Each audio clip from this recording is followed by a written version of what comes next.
Hi everyone, I'm Professor Ross Tuck and I'm here to give you what's basically a halftime team talk because you're now exactly halfway through your preparations for the Sanlam Cape Town Marathon. And I wanted to just check in and let you know a little bit about what's going to happen in the next couple of weeks, explain some of the patterns and some of the principles that you might have now started to recognize in the way the training has been structured.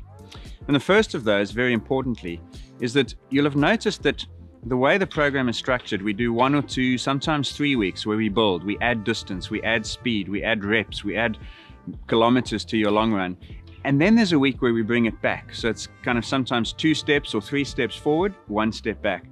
That step back is really important because when we build the distance and the intensity, what we're doing is we're stressing your body. And that stress is the thing that drives adaptation, which makes you fitter and faster and stronger.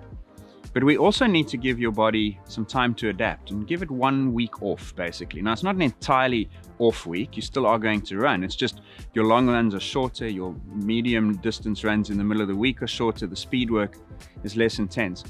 I want to encourage you to really respect that because those recovery weeks are so important to allow you to do the next build. So for instance, right now, you're in a recovery week. You'll see that based on the weekend long run. Next week, though, you're going to build the distance of that long run and it's going to be back up to many hours. You need to give your body and your mind a chance to reset in order for that build to succeed. So that's a really important point. Respect the recovery week. Don't, just because the distances are shorter, decide now you're going to push them harder and make it a harder week. Then the second thing you'll have noticed is that at least once a week, when you do an easier run, I've prescribed that you finish the session with some strides. Now, you may think, why do I need strides? I'm a marathon runner. I don't want to do 80-meter strides. That's a speed session. I get that, but I want you to do those strides because they're a great way to switch on your nervous system. And it's a neurological benefit that you're looking for and a psychological one because it feels good to go a little bit faster. And I want you to learn what that feels like because when you feel speed and when you learn a little bit of speed through your mechanics, that translates really well into the slower running. It makes you a more efficient runner. And then the final point to bring up here is that now is a good time to just sit down honestly and reflect on the goals. You know, you may have chosen a 4-hour marathon or a 4:30 to break that barrier.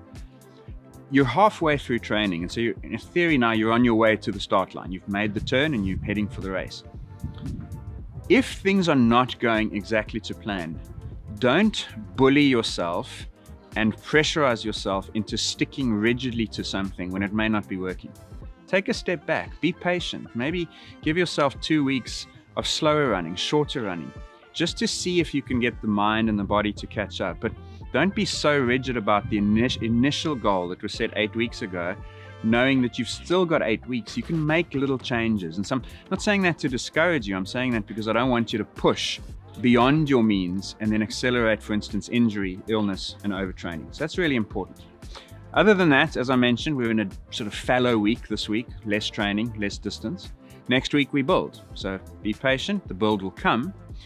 I hope that you're staying injury-free, doing exercises, keeping yourself healthy, and that your fitness is improving and that you're growing an awareness of exactly what happens to your body when you do different training sessions. We'll talk again in a couple of weeks as we get even closer to the race and we hit the peak of our longest long run. And that's a really important milestone that we can use to start thinking about race day nutrition and race day pacing strategies. So we'll talk then.